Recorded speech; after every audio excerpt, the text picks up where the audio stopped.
Welcome back. I'm Melissa Soriano, your wellness mentor, and we are headed into phase 3 of the grieving process.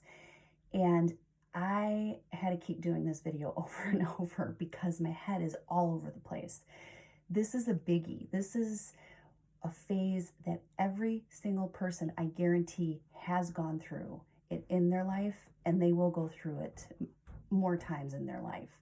And that is the isolation, the depression, the loneliness phase. And in the grieving part of things, it's the phase where everything has settled down, everything is quiet. We have somewhat moved through the reality of our situation, and now we're faced with the reality of not feeling like we really belong anywhere.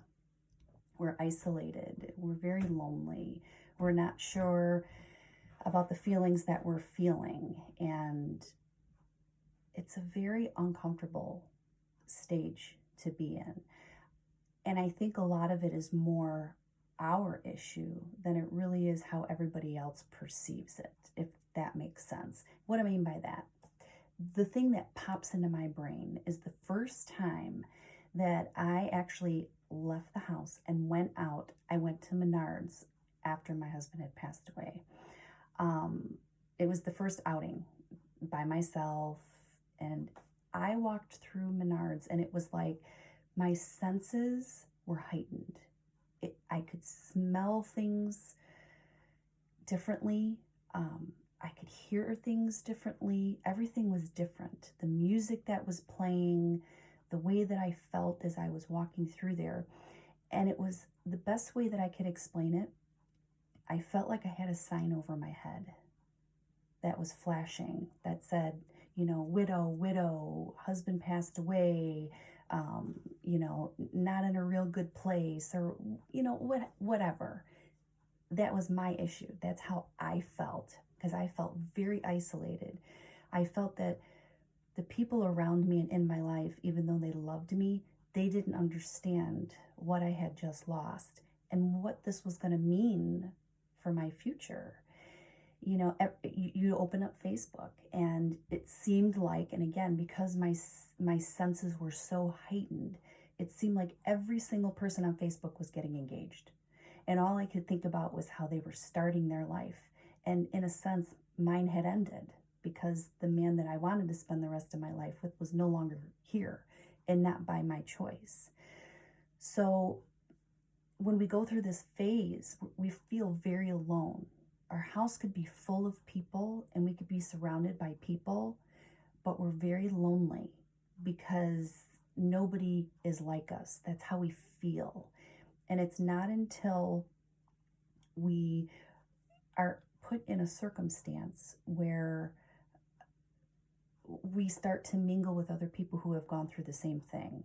And the grieving church event that I went to, for me, even though I was starting to progress to a better phase at that time, for me, I was ready to embrace other people who had gone through what I went through, because there for a while I wasn't. I didn't want to hear about anybody else's losses.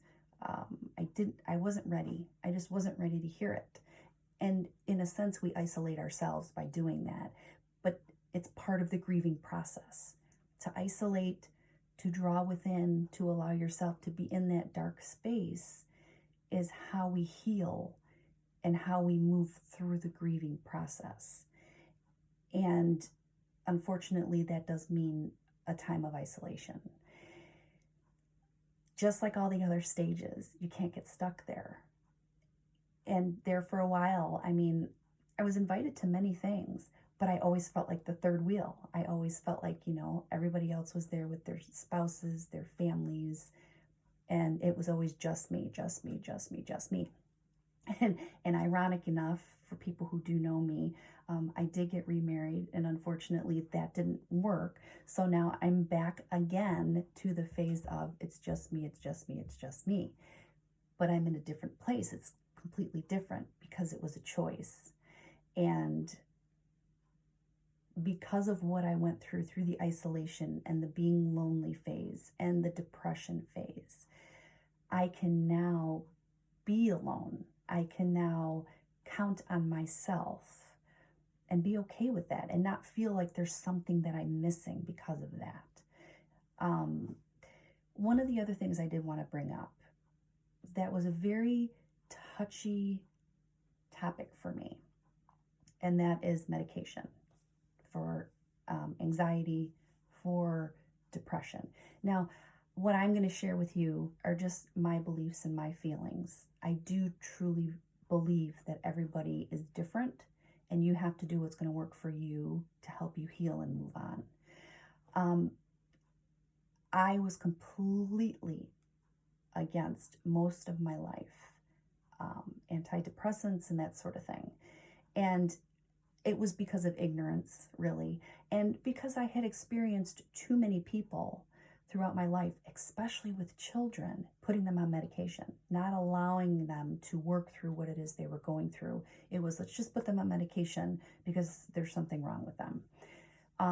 So too many times I saw people on medication for anxiety and depression that to me was just something that they mentally needed to go through, but weren't willing to do that. So it was just, let's go to the doctor and put me on medication. Okay, so that's how I grew up viewing it. Ironically enough, my late husband was on antidepressants. And I share that with you because he was the first person that I ever actually got to experience that truly needed it. Because when he wasn't on it, you knew he wasn't on it. He couldn't function. There was a chemical imbalance. It wasn't just that, he was just angry and wasn't dealing with his emotions or his feelings. It was that he truly could not function because he had that chemical imbalance. So that really opened my eyes up to how the medication can help. Now, I do everything naturally now. I am, however, on an antidepressant and an anxiety medication for my migraines, which I was having at that time. I'm on a very low dosage, and I'm in the process of coming off of them completely, hoping that my migraines will stay where they need to be now that I don't have the stress of the grief.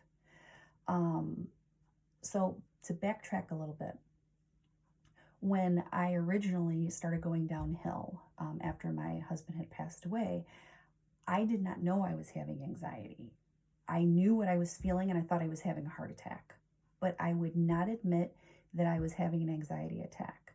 I would not admit that I was going through depression because I've always been able to pull myself out of an emotional rock bottom situation. And this was one that I couldn't, but because it was so physical, so physically debilitating, I just could not grasp that that's what it was.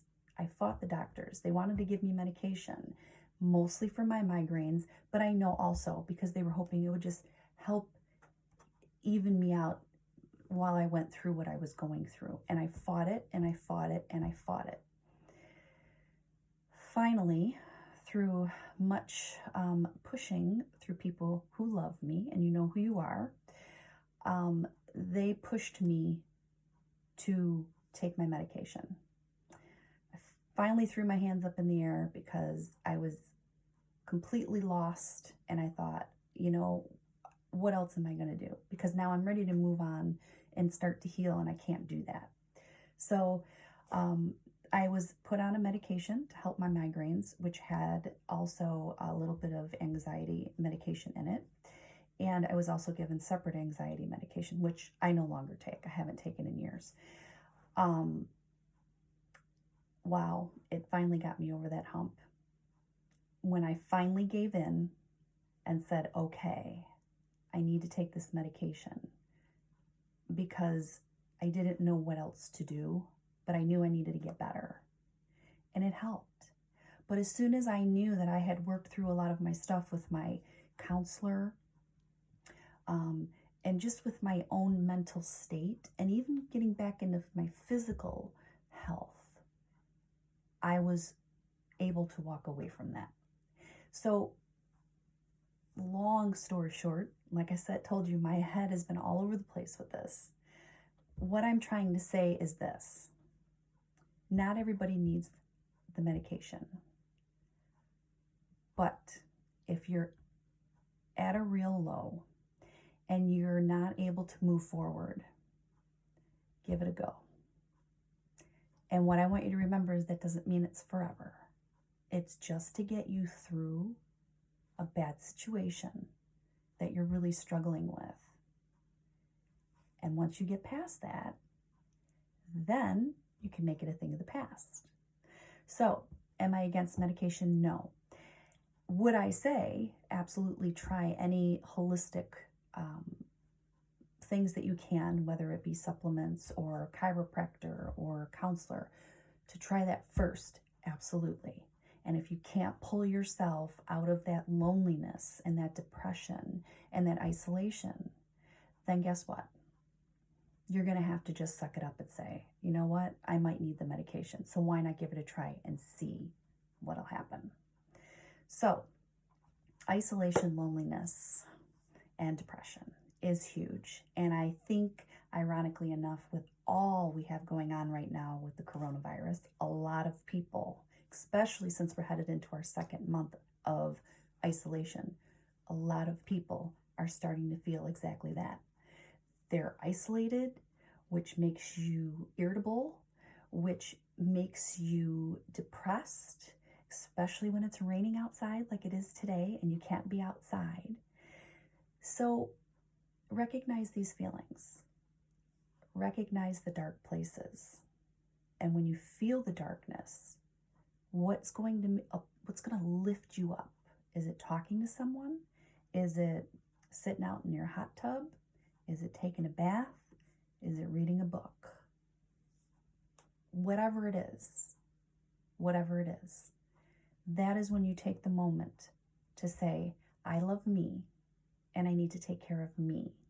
Everything else gets put aside and the focus needs to be on you, not on the boo-hoo, woe is me. It's okay to have that. But in order to move forward, you have to start reprogramming your brain with the positive. Write something positive in a journal every night before you go to bed, so that's the last thing that you think of. Try to stay off of Facebook and anything that is negative throughout the day. Write yourself a positive quote, poem, and put it somewhere you can see it. And when you start to feel that, say it. Read it to yourself. For the longest time, I had a poem, which unfortunately I can't relate because I don't remember the exact words, but when Mike was going through his treatment, it was something that he wrote that gave him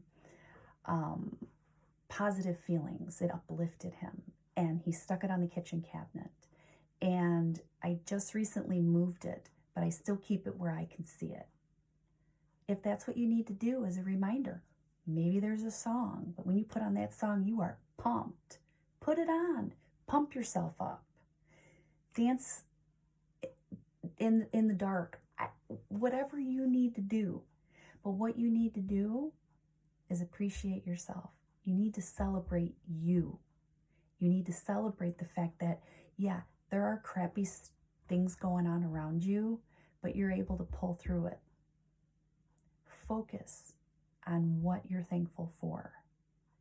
And the little minuscule things, they don't really matter in the big scheme of things. So, depression, loneliness, and isolation.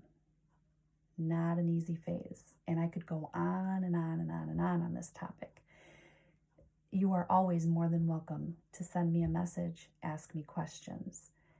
I've gone through many hard times in my life, but I've always gotten through them. And because I've proven that to myself time and time again, now when those hard times come along, I just brush them off. And that's what I want for you. I want you to be able to just brush them off. I want you to be able to say, it's not that big of a deal in the big scheme of things. Because guess what? What do I always say? You're going to be okay. You're not alone. You're okay. We're going to have times of darkness, and that's okay. There's nothing wrong with you. Embrace it. Uplift yourself. fill yourself with positive, and then move on. Blessings to you.